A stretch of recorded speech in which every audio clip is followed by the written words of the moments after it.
yang dijaga-jaga supaya tidak mencemari yang lain. Itu Pak ya. Jadi kebayang ya Pak nanti kalau untuk di wabah PMK ini. Kalau Serang sih belum ada laporan Pak. Tapi bukan berarti tidak tertular kalau menurut saya. Mungkin tidak lapor. Kalau Kabupaten Serang sudah tertular, banyak sekali kecamatan-kecamatan yang tertular. Kalau kota memang sampai sekarang ini belum ada informasinya, tapi saya yakin ada, cuma mungkin tidak lapor. Kota nggak ada yang punya. Iya, harusnya malah kota lebih sentral karena dia dari mana-mana datangnya ke kota Serang. Cuma tidak ada laporan saja. Dan belum terkonfirmasi secara lab, itu aja Kak ya. Nah ini sama Pak ininya, prosedurnya. Yang bebas juga sama, yang kalau ada yang sakit seperti itu sama. Siapin, intinya sekarang tambahannya siapin ini. Nah, ini tadi sudah, jadi ya Juleha kaitan sama Juleha nanti nih, itu harus yang tajam, ciri tajam itu berarti kalau pakai kertas itu langsung satu sabetan, satu garis, ya Pak ya. Nah ini Bapak juga panitia harus mantau juga karena kan harus ihsan, harus kesrawan, harus sesuai syariat Islam.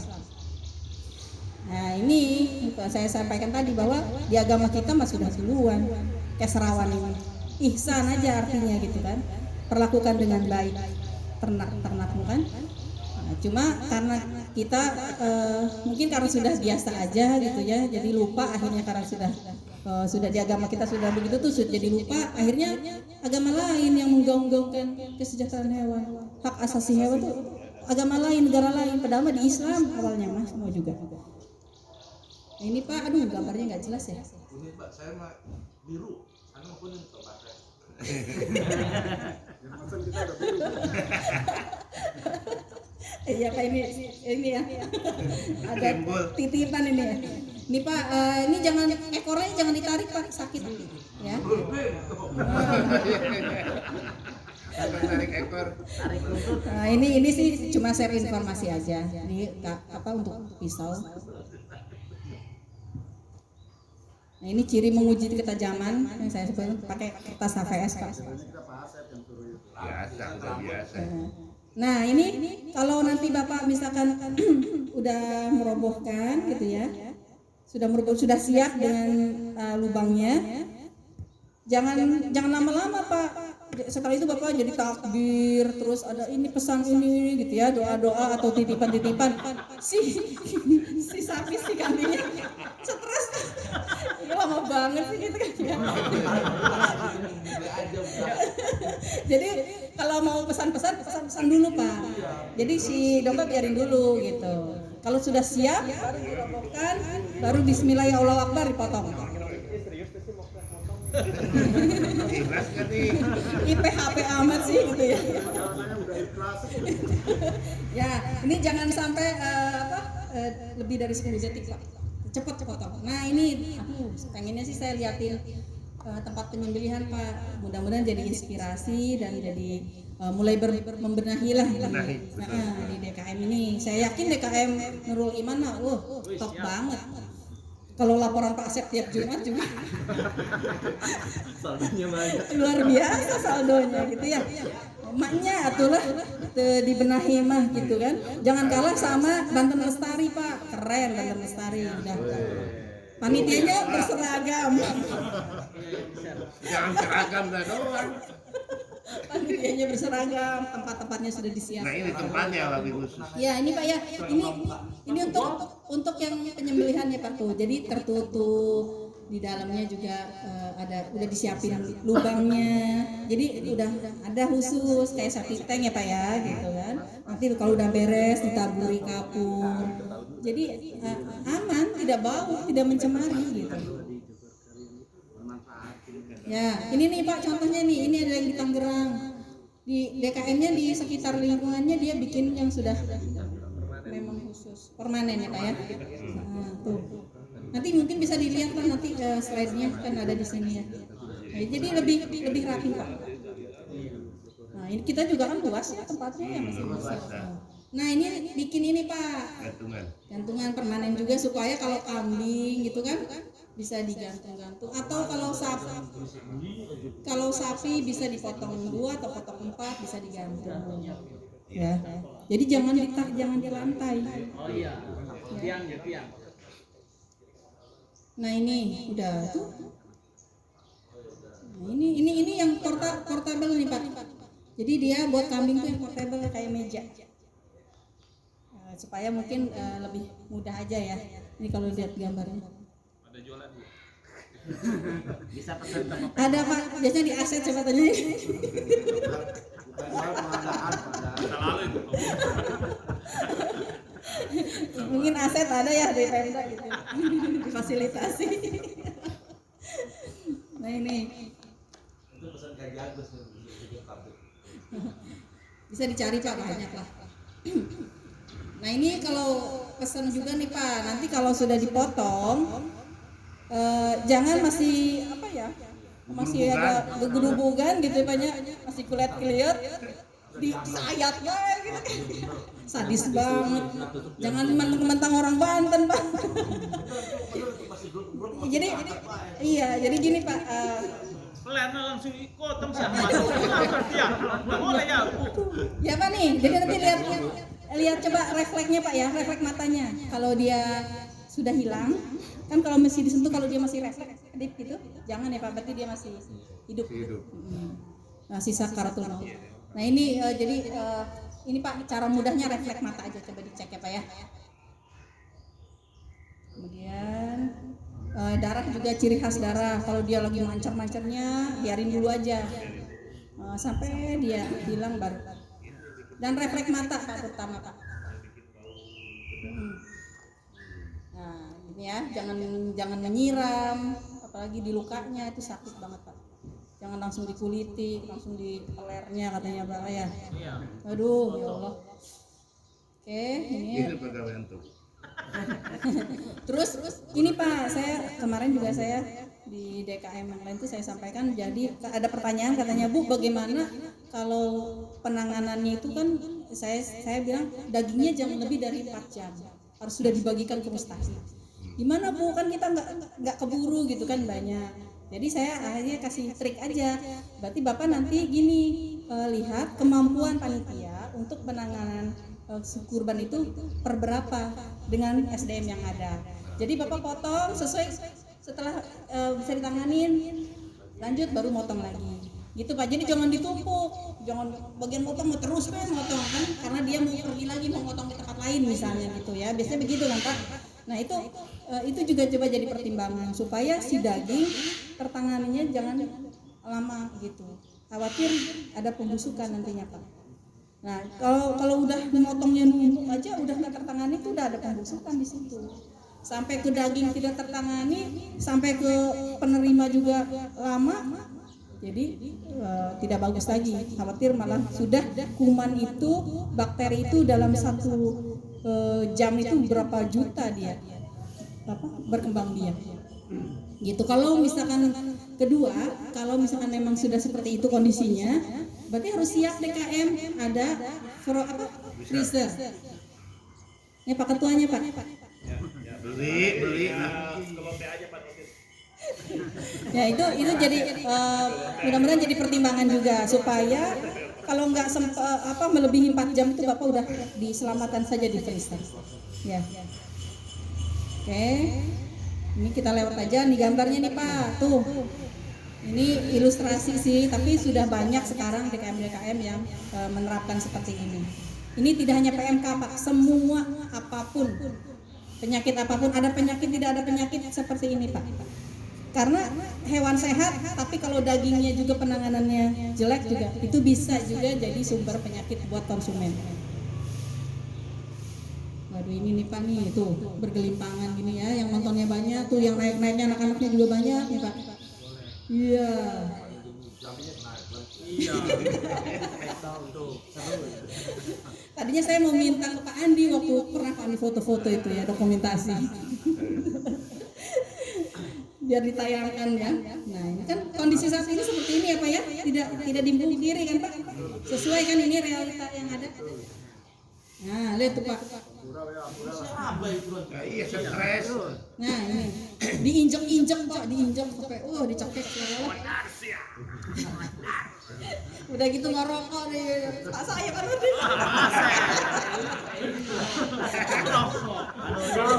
Kalau kaprah. Kumaha dagingnya tebau rokoknya banyak. Daging pahalana. Katanya pengen kualitas dagingnya bagus gitu. Tapi yang ngerokok segala kan Pak tuh yang di bawah. Dia menghirup bau rokok. Enggak kita mah. Nah, ini Pak ya. Ini udah mulai nih Pak. Ini di mana ya? Betul namanya. Nah, ini udah lumayan dia ditutup kan, di terpal, dibatasi orangnya ini cuma ngintip di sini aja. Di sini yang mungkin yang kurbannya, panitianya, yang julehanya ini sih terbatas ya. Tidak numpuk-numpuk. Nah, ini untuk ini namanya cradle Pak. Cradle itu jadi kalau Bapak namanya sapi mah berapa ya kalau digantung itu dan mungkin belum punya ya siapkan ini Pak, nanti pindahkan ke sini. Jadi mengulitinya si sapinya udah ada di sini. Ini banyak kok Pak dibeli. Nah, setelah dipotong baru kan bisa digantung. Dipotong 4, dikecil lagi. Prinsipnya tidak bersentuhan di lantai. Nah ini udah digantung-gantung tuh Pak. Kalau di sini udah Pak ya, kalau yang untuk domba ya. Alhamdulillah. Ya. Ini bagian jeroannya diikat Pak supaya udah biasanya diikat ya Pak ya, jadi supaya tidak mencemari daging. Nah ini tuh bawahnya juga ini malah dikasih apa? Ya bak ya supaya cecerannya kan ya ke tanah ke lingkungan. Bau Pak yang rumahnya di depan lapangan. Tanggung jawab panitia. Iya. Subuh-subuh kudu ngurung. Sekalian curcol. Nih. Saya juga kok. Aku taruh depan rumah saya. Jadi Kalian terwakili ya. dikasih jatah. Pak DKM terwakili ya.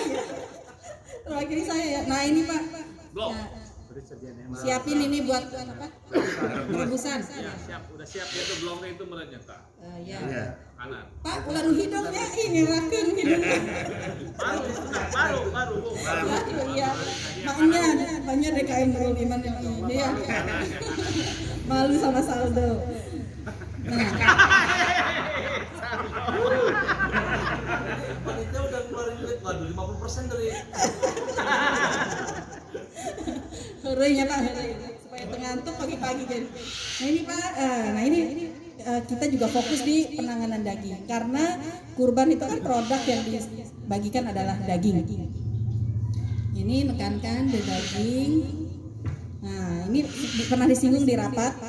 Kalau yang hadir mungkin tahu. Jadi karena kenapa fokus di produk hewan, produk daging karena itu nilai gizinya tinggi. Jadi nilai gizi tinggi disukai oleh kita dan disukai oleh kuman, bakteri, parasit dan sebagainya ya, jamur segala. Kemudian mudah rusak Pak, produk hewan tuh mudah rusak, dia tidak bisa bertahan lama. Makanya kenapa saya bilang jangan melebihi dari 4 jam, harus segera dibagikan dan harus segera dimasak. Gitu. Harus segera direbus lah, kalau nggak sempat dibumbuin direbus gitu. Karena mudah rusak. Kemudian yang ketiga berpotensi berbahaya. Potensi bahaya artinya apa? Ya tadi kenapa tidak dilakukan pengobatan sebelum dipotong? Karena dia akan kalau kasih antibiotik di hewan itu nanti ada di daging akumulasi.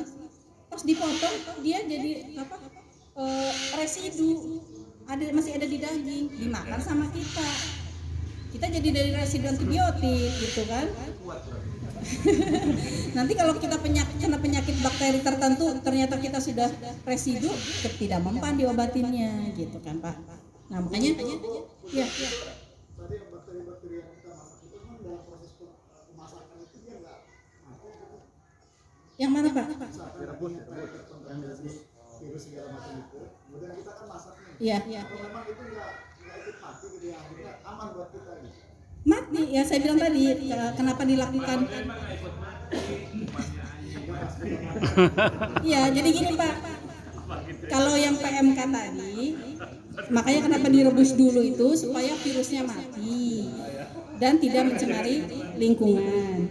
Kalau kita masih penasaran pengen makan aja eman misalnya ya membacakan gitu, Ya Bapak bisa diolah lagi, tapi harus direbus lagi, gitu Pak. Jadi perebusannya sampai 2 kali, baru dibumbuin sama Bapak, gitu kan. Tapi kalau yang ruwet-ruwet makan orang mendingan dagingnya ya Pak ya, gitu kan. Atau mungkin masih ada kan kaki kepala yang hewan yang sehat gitu. Biasanya udah direbus pada dikubur biasanya. Koream katanya kubusan anak. Kubur di perut itu. Ya, intinya gitu Pak. Kalau PMK tidak menular ke manusia dan aman. Kalau sudah tadi melakukan penanganan tadi aman. Justru yang saya khawatir tadi yang penyakit antrak gitu ya, yang penyakit yang memang menyebarkannya lewat yang bisa menular ke manusia gitu. Dia belum ditangani aja udah nular ke kita. Itu ke kulit gitu kan, apalagi nanti ke makan itu Pak. Makanya nggak boleh diapa-apain kalau yang antrak.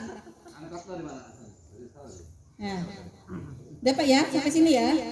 Nah ini harus terpisah Pak, makanya jeroan sama daging dipisahkan panitia ya. Nah ini Pak, udah masih gambar-gambarnya penanganan karkas tadi yang karkas tuh. Jadi ini digantung, kemudian ini meja untuk daging Pak. Jangan andeprok. Kayaknya ibu-ibu dia lebih pantas jadi panitia yang daging mah ya. Kayaknya gitu, lebih apik kan, biasa di ngurusin di dapur. Tukeran. Ibu-ibu nang ngemol. Ya, ini Pak nih, ini kalau lihat gambarnya semuanya higien sanitasinya Pak diperhatikan tuh. Plastik, yang nanganinnya juga pakai masker, sarung tangan, pakai ini penutup kepala. Kalau perempuan kan bisa pakai kerudung. Kalau bapak-bapak kan enggak, rambutnya masih kelihatan. Ini Pak ya, ini harus begini Pak nih. Saya pengawasannya tuh kayak begini Pak, harus begini untuk penanganan daging.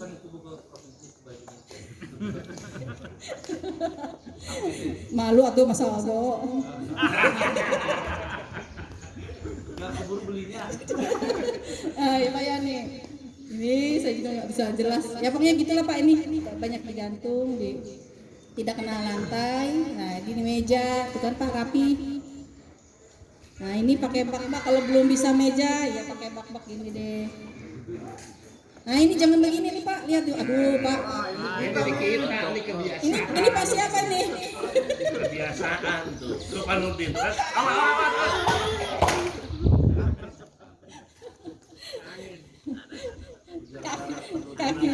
Kakinya itu kan ini.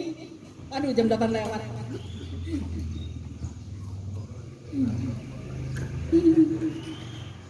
Ya Pak ya nih. Ya. Ini ya jangan nih Pak ya. Aduh, udah mulai nih Pak. Malu Pak, malu. Malu ih GPA mah udah orang-orang hebat.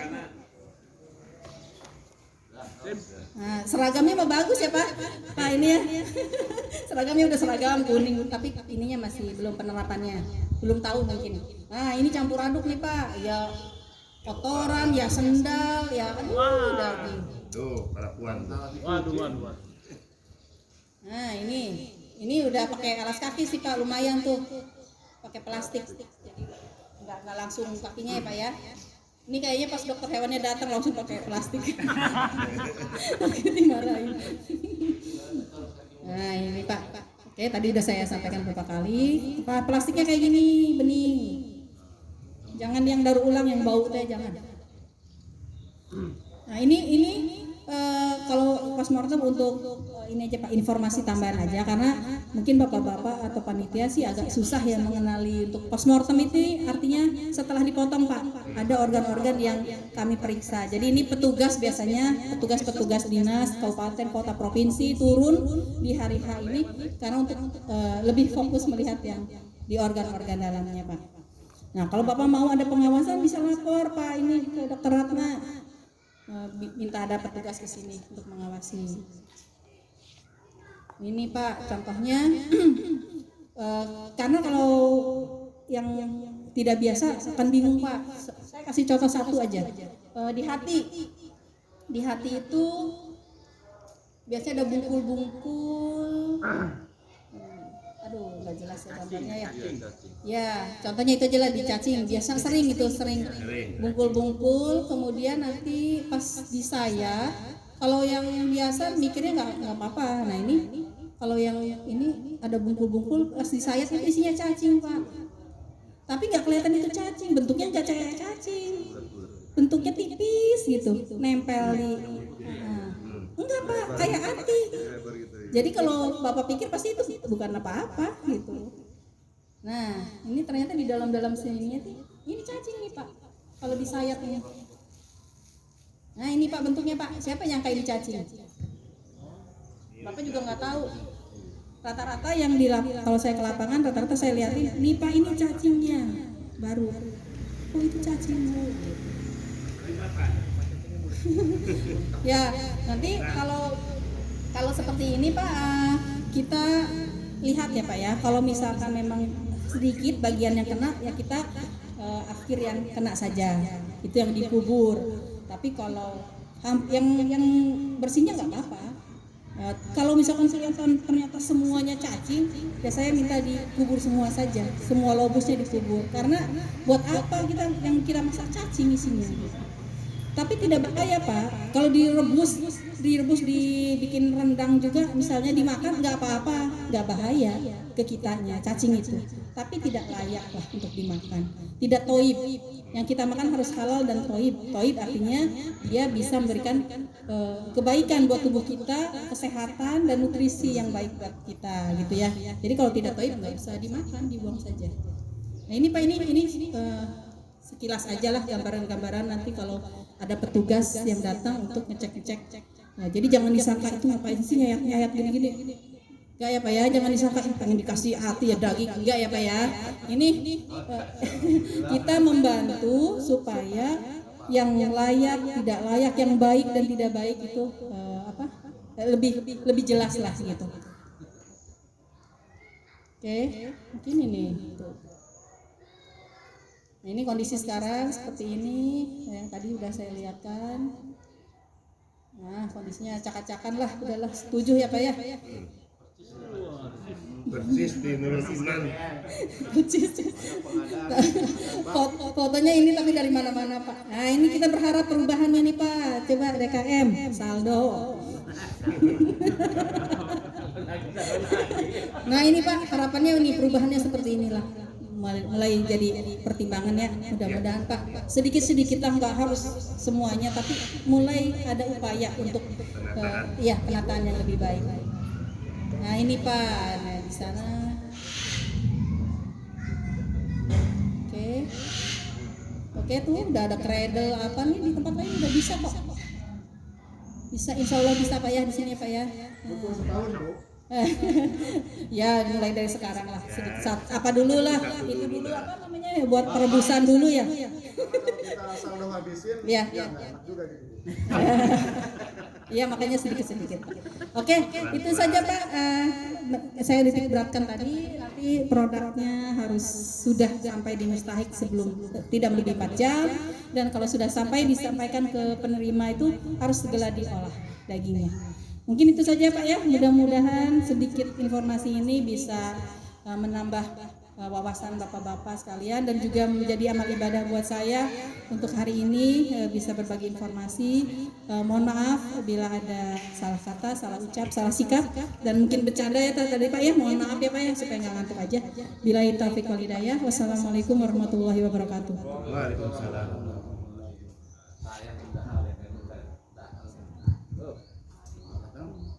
Baik. Tes 1 tes.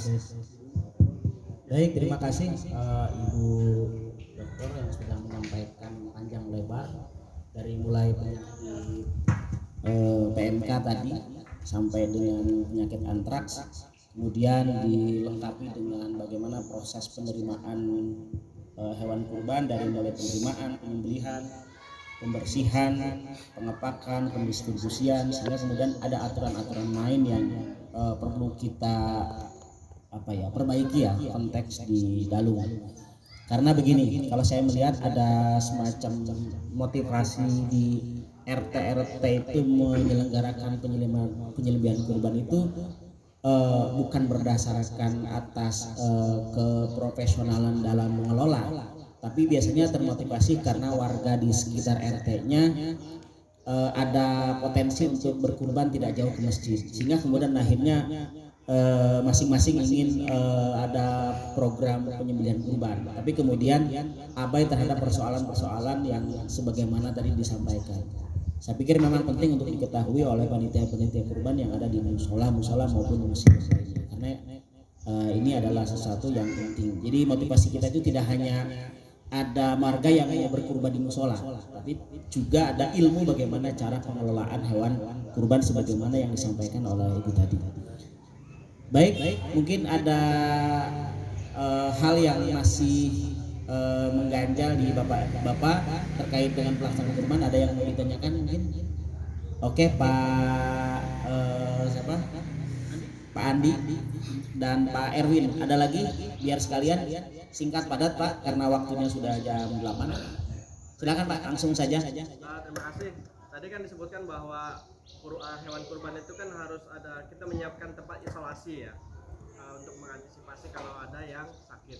Itu jaraknya minimal berapa Bu? Jarak tempat mengisolasi. Jangan sampai kan kita hanya kasih batas tapi masih bisa Komunikasi atau terlalu dekat lah. Jaraknya berapa meter untuk itu? Oke, baik. Pak Erwin. Baik, terima kasih. Yang pertama, untuk mengantisipasi waktu pemeliharaan hewan kurban, kami panitia menetapkan waktu itu H-1 sebelum eksekusi penyembelihan kurban baru didatangkan ke lokasi kita. Tadi kita lihat di presentasi bersama dengan segala macam. Nah, sebetulnya pengurangan waktu mereka ke hari-hari itu mensiasati hal-hal seperti itu. Nah, apakah kalau kondisi cuaca aman, oke, tidak hujan, masih layak kita menempatkan hewan kurban pada saat penerimaan tanpa ada atap, tetapi jarak sudah diatur seperti Pak disampaikan. Yang kedua, untuk proses perebusan, apakah itu setiap penggantian media yang akan direbus airnya harus selalu diganti atau bagaimana? Itu aja Pak. Baik, terima kasih. Ada 2 pertanyaan Bu, saya kira langsung dijawab saja. Terima kasih Pak Andi. Jadi nanti sebetulnya sih kita kalau lihat kondisi ideal mungkin akan sulit ya Pak ya. Nanti kita disesuaikan dengan situasi dan kondisi saja. Kalau ini tujuannya kenapa ada isolasi, kan karena penularan penyakit itu bisa kontak langsung, bisa tidak langsung, dan bisa juga lewat udara atau dan sebagainya. Kalau idealnya mah ya harus berapa meter gitu kan, harus lebih dari 10 meter misalnya gitu. Tapi mungkin tidak gitu kan kondisi sekarang. Nah, setidaknya tidak ada kontak langsung antara ternak satu dengan ternak yang sakit dengan ternak yang sehat. Jadi misalkan di sayap kanan, ya yang di sayap kiri. Itu kan sudah merenggangkan kontak gitu ya Pak ya. Kalau PMK dia bisa menyebar melalui udara juga, gitu. Tapi kan kita nggak mungkin kan misahin di mana gitu ya. Ya setidaknya kita mengurangi saja lah, meminimalisir kontak penularan, apalagi dengan yang kontak langsung. Jadi mungkin ini di sayap kanan, ini di sayap kiri. Itu aja Pak Andi, gitu, supaya tidak ada ini langsung. Dan kalau tidak langsung tuh kita juga sebagai media pembawa. Kalau bilang tidak langsung gitu kan, kita udah nanganin. Kenapa saya bilang tadi harus beda-beda SDM-nya? Karena khawatir yang nanganin ini jadi malah media cross kontaminan gitu. Tapi kalau misalkan nggak ada lagi ya mukumah deui gitunya banyak, makanya saya bilang beresin dulu yang sehat, baru tanganin yang sakit. Itu untuk mengurangi. Itu nanti trik aja Pak, bisa gimana ya? Ini kita kalau bicara ideal seperti ini, tapi mungkin dilihat kondisinya saja, disesuaikan untuk meminimalisir atau penularan. Nah untuk Pak Erwin tadi, oh iya, rebusan harus selalu diganti Pak. Jadi setiap merebus bagian ini, ya itu dibuang, diganti dibuang. Nanti lagi. Terus, bentar Pak. Terus satu lagi yang tadi kan H-1 ya Pak, H-1 kan kalau datangnya realita sekarang ini kalau saya perhatikan datangnya kan kadang malam kadang siang-siang ya Pak ya, ada yang udah dikirim tuh siang Si tuh. Amin satu itu. Ya, yang satu kan siang. Nah itu kan masih ada kepanasannya Pak. Kecuali Bapak bisa menata di bawah pohon yang nggak kena sinar matahari. Kan tujuan dikasih atap tuh supaya tidak kepanasan. Sebetulnya itu kan Pak. Itu. Jadi kenapa? Lain judul ya. Diberi kalau kedinginan dikasih kehangatan sama Pak Ketua. Jadi gitu Pak. Jadi intinya tidak kepanasan, ada tempat makan, tempat minum. Tapi kalau malam datang besok mau dipotong misalnya, ya kasih minum aja. Dan tidak perlu atap karena tidak kepanasan. Itu logikanya gitu aja sih Pak. Tapi kalau datang, saya suka nyaksin datangnya suka siang-siang juga. Gitu. Nah itu yang coba jadi perhatian lah untuk panitia. Kira-kira penempatannya di mana supaya nggak kepanasan. Dari rumah kosong Angin udah tutup aja tutup. Ya, Sekali lagi dapat kelas Pak. ya jelas ya Pak Erwin. Udah digulung Ya, aja. mungkin. Pak Nurdin. Oh iya Pak Komisi Nurdin. Kaitannya dengan sertifikat kesehatan hewan itu, mungkin kita lebih khawatirnya ada kiriman yang memang nggak ada sertifikat seperti itu. Kita mungkin lebih cenderung melihat fisik aja yang dilihat dari sisi kesehatan gitu. Ya Pak, kalau misalkan sekarang nih belum semuanya pedagang ngerti ya Pak ya. Kadang-kadang ada yang mengabaikan juga, ada yang tidak paham, ada yang abai juga. Jadi makanya itu tadi, berarti pada saat penerimaan Bapak harus ketat. Ini secara fisik Bapak nggak bisa mendiagnosa dan sebagainya kan gitu. Tapi pertama tanyakan SKKH, wajib itu tanyakan Pak, supaya jadi si pedagang jadi terbiasa, supaya dia nanti besok-besok ke depan ngurus itu gitu. Karena itu bagian saya. Kita kan sama Pak. verifikasi hewan. Ya, gitu Pak ya. Ya, insya Allah nanti kalau saya ada di sini, maksudnya pas ada penerimaan. Pada data lupa anggotanya. Ini mah yang terhormat masalahnya. Yang terhormat saya harap ya tidak hadir ada. Jadi kalau di hari H saya kemungkinan nggak ada ya Pak, udah pasti nggak ada. Saya kelilingnya kabupaten. Tapi sebelumnya kalau ada pengiriman, misalnya Bapak ada curiga-curiga ini, insya Allah Pak, nanti kita cek bareng-bareng Pak. Ya, terima kasih Pak. Baik, terima kasih cukup ya Pak. Mungkin ini sekedar info tambahan, kalau tidak salah itu sekarang itu jika memang tidak ada sertifikat dari dinas kesehatan itu ada barcode-nya di mana? Di hewannya itu Bu ya. Kalau sapi Sapi itu ada barcode-nya yang memang sudah melalui pemeriksaan dari dokter hewan gitu. Dari dinas pertanian. Nah, dari dinas pertanian itu sudah, saya kira bisa jadi pengganti sertifikat Bu ya. Oke, sebagai tambahan terkait dengan fatwa MUI tadi itu bahwa jika memang penyakit PMK-nya itu ringan, Bapak Ibu, berarti itu boleh. Jadi PMK-nya itu ringan maka dibolehkan atau sah hukumnya untuk tetap menjadi hewan kurban dengan catatan tadi itu sebagai antisipasi. Jadi bahan dagingnya dan semuanya itu direbus terlebih dahulu, lalu kemudian baru dibersihkan dan dibagikan. Tapi kalau kemudian penyakit PMK-nya itu berat, maka itu tidak sah sebagai hewan kurban. Itu di fatwa 32 2022. Dan kalau misalnya hewan itu pernah memiliki penyakit PMK dan di hari ke-13 Zulhijjah itu sehat, itu boleh. Walaupun punya penyakit PMK, terus kemudian hari ke-13 berarti kan hari terakhir kurban, itu masih boleh. Tapi kemudian kalau melewati hari ke-13, maka hukumnya bukan lagi hewan kurban, tapi sebagai sedekah dari pemilik hewan tadi itu. Sebagai gambaran itu Bapak-Bapak ya, terkait dengan bagaimana penanggulangan PMK yang terjadi ada potensi terjadi pada hewan kurban pada tahun ini. Kami ucapkan terima kasih yang sebesar-besarnya kepada Ibu Rina karena telah berbagi ilmu kepada kita semua, terutama di sini panitia. Dan insya Allah nanti ini juga akan di-share di media sosial dan mudah-mudahan didengar oleh para calon Kalau kurban calon yang berkurban, sehingga kemudian ada pengetahuan bagi mereka memilih hewan kurban yang akan dikurbankan pada tahun ini. Sekali lagi kami sampaikan terima kasih dan mohon maaf apabila ada hal-hal yang kurang berkenan. Bapak Ibu, mari kita akhiri acara ini dengan sama-sama membaca hamdalah. Alhamdulillahirabbil alamin. Kurang lebihnya mohon maaf. Saya akhiri. Assalamualaikum warahmatullahi wabarakatuh. Waalaikumsalam.